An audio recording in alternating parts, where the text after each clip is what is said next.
अस्सलाम वालेकुम students, welcome to Amy foundation school. आज हम 9th क्लास के इंग्लिश का चैप्टर नंबर 4 मोइंजोदारो पढ़ेंगे। मोइंजोदारो और the mound of the dead. Mohenjodaro या मुर्दों का टीला is one of the oldest cities in the world.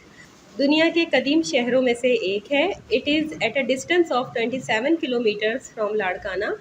ये लाड़काना से 27 किलोमीटर दूर on the right bank of the river Indus, दरियाए सिंध के दाएं किनारे पर मौजूद है। Few people live there today. अब वहाँ कुछ लोग रहते हैं, बट 4500 ईयर्स अगो, लेकिन 4500 साल पहले, इट वॉज अ लार्ज, ये एक बड़ा, बिजी सिटी और मसरूफ शहर था। Nobody knew anything about it until 1922। 1922 तक कोई भी इसके बारे में नहीं जानता था। When some villagers found pieces of old smooth pots and old bricks at the place, जब कुछ देहातियों को इस जगह से पुराने और चिकने बर्तनों और पुरानी ईंटों के टुकड़े मिले। Where now stands the uncovered city, जहां अब दरियाफ्त शुदा शहर वाक़ है। These pieces of old pots and bricks were brought to Sir John Marshall। ये तमाम पुराने बर्तनों के और ईंटों के टुकड़े सर जॉन मार्शल के पास लाए गए। एन इंग्लिश सिविल सर्वेंट, जो एक अंग्रेज़ मुलाजिम थे। Whose work it was to look after, जिनका काम था देखभाल करना। हिस्ट्रिकल रिमेन्स, तारीखी खंडरात की। लाइक एंशियंट बिल्डिंग, जैसे कदीम इमारतें।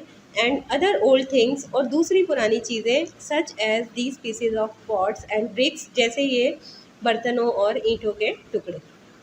ही वॉज हिमसेल्फ, वो खुद भी वेरी इंटरेस्टेड, बहुत दिलचस्पी रखते थे इन हिस्ट्री, तारीख में। एंड वॉज एंशियस, और उनको हमेशा तजस्सुस रहता था to find out about these remains, इन खंडरात के बारे में मज़ीद जानने का।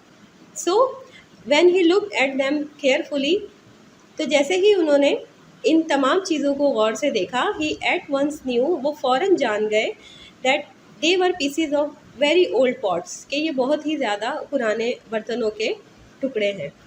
अबाउट द ब्रिक्स, ईंटों के बारे में, ही सैड, उन्होंने कहा, परहैप्स, शायद, there was once a town or a city, यहाँ कोई कस्बा या शहर आबाद था। Which lies under these mounds of clay and sand, जो इस रेत और मट्टी के टीले के नीचे पोशीदा है। लेट अस डिग हियर, आइए यहाँ पर खुदाई करते हैं। Maybe we shall uncover the remains of an old city, शायद हम यहाँ किसी पुराने या कदीम शहर के आसार दरियाफ्त कर लें। So the man started digging, इसलिए आदमियों ने खुदाई शुरू कर दी। एंड एज दे डग, और जैसे जैसे वो खुदाई करते रहे, more and more such pieces came up, इस किस्म के टुकड़े बरामद होते रहे। Till there appeared bit by bit a city of straight roads and well built houses, यहाँ तक के आहिस्ता आहिस्ता सीधी सड़कों और अच्छे बने हुए, अच्छे तामीर हुए मकानात वाला एक शहर नज़र आने लगा। यू कैन इमेजिन, आप तसव्वुर कर सकते हैं, how surprised and excited the people, केवल वो लोग कितने हैरत ज़दा और खुश होंगे। when they saw all this coming up from what they had so far taken to be only mounds of clay and sand, जब उन्होंने देखा कि ये सब कुछ उसमें से निकल रहा है जिसे वो सिर्फ मट्टी और रेत का टीला ख्याल करते थे। Each house was made of large big bricks, हर मकान बड़ी पुख्ता ईंटों का बना हुआ था। And had a bathroom and servant quarter close by, और इसमें गुसल खाना और नौकरों के क्वार्टर्स थे। Covered drains ran beside the streets, ढकी हुई नालियाँ गलियों के साथ बहती थीं। Even the streets were made of bake bricks, गलियाँ भी पुख्ता ईंटों की बनी हुई थी।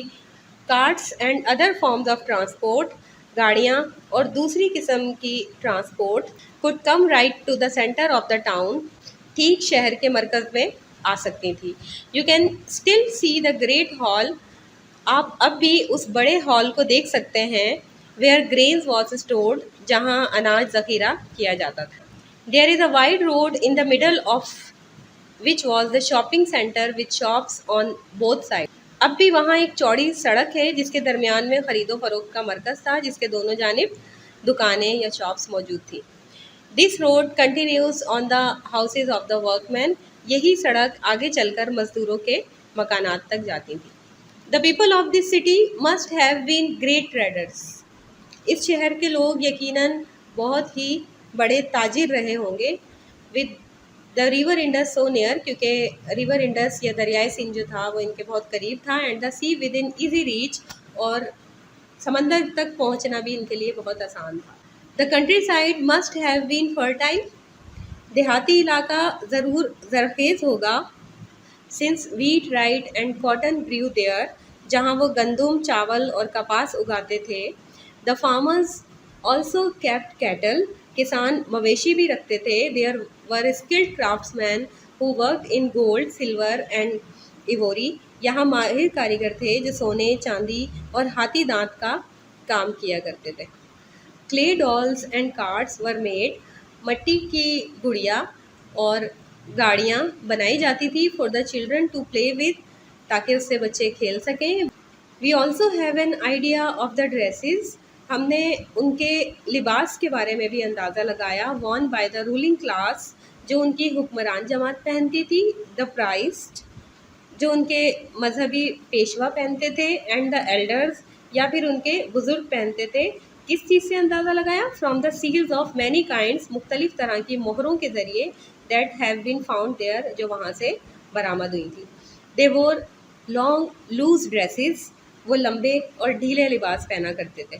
Near by is a museum, करीब ही अजायब घर है। Where interesting objects found from Mohenjodaro are on exhibition, जहाँ मोइंजोदारो से बरामद होने वाली अशिया को एग्जीबिशन के तौर पर रखा गया है।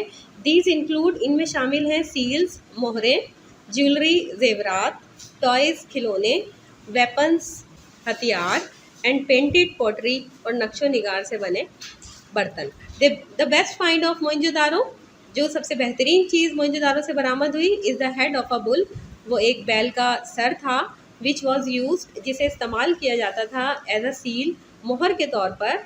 अ मेटल स्टेचू, एक धात से बना मुजस्मा ऑफ अ डांसिंग गर्ल, एक रक्स करती लड़की का, हैज़ ऑल्सो बीन फाउंड, वो भी यहाँ से बरामद हुआ था। There are metal tools too, धात के औजार भी मिले।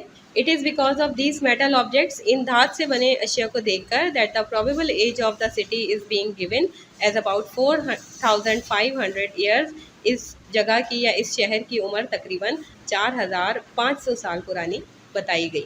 फॉर अ लॉन्ग टाइम, अरसा दराज तक, these people lived a happy life, इन लोगों ने खुशो-खुर्रम ज़िंदगी बसर की। दे वर क्वाइट रिच, वो बहुत अमीर थे। And travel from place to place on business और ऑन प्लेजर, और कारोबार या तफरी की गर्ज से ये लोग एक जगह से दूसरी जगह सफ़र किया करते थे। There city was well planned and clean, उनका शहर जो था वो वेल प्लान्ड, डेवलप हुआ था और साफ़ सुथरा था। The rain water did not remain on the streets, बारिश का पानी गलियों में नहीं रुकता था। We do not know what happen to them later, लेकिन हमें नहीं मालूम कि उनके साथ बाद में क्या हुआ। Either they were raided from the north, या तो शुमाल की तरफ से उन पर हमला किया गया, और some great earthquake destroyed them, या फिर किसी बड़े ज़लज़ले ने उन्हें तबाह कर दिया। No one has yet been able to determine the meaning of the word written on the seals and on the pottery, कोई शख्स भी अभी तक उन अल्फाज के मायने नहीं जान सका जो उन मोहरों और बर्तनों पर लिखे हुए हैं। मच कुड बी लर्न, बहुत कुछ जाना जा सकता है। If the language experts are able to decipher these word, अगर पुरानी ज़बानों के माहिरीन इन अल्फाज को पढ़। Learned men and visitors often come to the site, बहुत काबिल लोग और अक्सर व बेशतर बहुत से सयाह सैर करने की गर्ज से यहाँ आते जाते रहते हैं। दे कम नॉट ओनली फ्रॉम पाकिस्तान, वो ना सिर्फ पाकिस्तान से आते हैं, but also from all over the world, बल्कि पूरी दुनिया भर से यहाँ आते हैं। लेट अस होप, हमें उम्मीद करनी चाहिए, that their effort succeed in deciphering these words, के इनकी कोशिश इन अल्फाज को समझने में कामयाब होंगी। वी विल देन नो, तब हम जान सकेंगे, अ ग्रेट डील मोर, इससे कहीं ज़्यादा, देन वी डू नाउ, जितना हम अब जानते हैं, अबाउट दिस डेड सिविलाइजेशन, इस मुर्दा तहजीब के बारे में। So students, this is your assignment number 9, जिसमें हमने रीड करना था चैप्टर नंबर 4 मोइंजोदारो। सेकंड जो हमें टास्क दिया गया है वोकैबुलरी करेंगे, उसके बाद हम question answers, then fill in the blanks और लास्ट में टास्क नंबर 2 वोकैबुलरी हम करते हैं। First word is appeared. Appeared means come into sight. Imagine, to suppose. Excited, eager, fertile, producing weapons, a mean of gain and advantage. Civilization, human development, trader, dealer, organize, order. Task number 4 is fill in the blanks. First one is Mohenjo-daro mean the mound of the dead. Streets were made of baked bricks. The people of Mohenjo-daro were great traders. The best find of Mohenjo-daro is the head of a bull. The city was well planned and clean. Task number 3 is question answers. ये तमाम questions आपको ये Amy foundation school के notes से भी avail हो सकते हैं। Question number 1 is what does Mohenjo-daro mean? How old is this city? Question number 2 is who was Sir John Marshall? What did he say when he saw the old pots? Question number 3 is what is the probable age of Mohenjo-daro? Question number 4 is what were the main occupations of Mohenjo-daro's people? And question number 5 is which is the best find of Mohenjo-daro? What objects are kept in museum of Mohenjo-daro? ये तमाम question से के answers आपको Amy foundation school के note से भी मिल सकते हैं। टास्क नंबर 5 आरटीसी की तरफ आते हैं। Perhaps there was once a town or a city which lies under these mounds of clay and sand. Let us dig here, maybe we shall uncover the remains of an old city. Question number 1 is name the lesson and the speaker. What do you know about the speaker? What is the speaker talking about? Let's answer these questions. Answer number 1 is the name of the lesson is Mohenjo-daro and the speaker is Sir John Marshall. Answer number 2, Sir John Marshall was an English civil servant whose job was to look after the historical remains. And the answer number 3 is the speaker, which was Sir John Marshall, is talking about the ancient city Mohenjo-daro, which was discovered under his supervision. So students, I hope ये पूरा chapter आपको बहुत अच्छे तरीके से समझ आ गया होगा। बहुत इंटरेस्टिंग चैप्टर था, बहुत इन्फॉर्मेटिव था। इंशाल्लाह नेक्स्ट लेक्चर के साथ आपसे दोबारा मुलाकात होगी। अपना बहुत ख्याल रखिएगा। अल्लाह हाफिज़।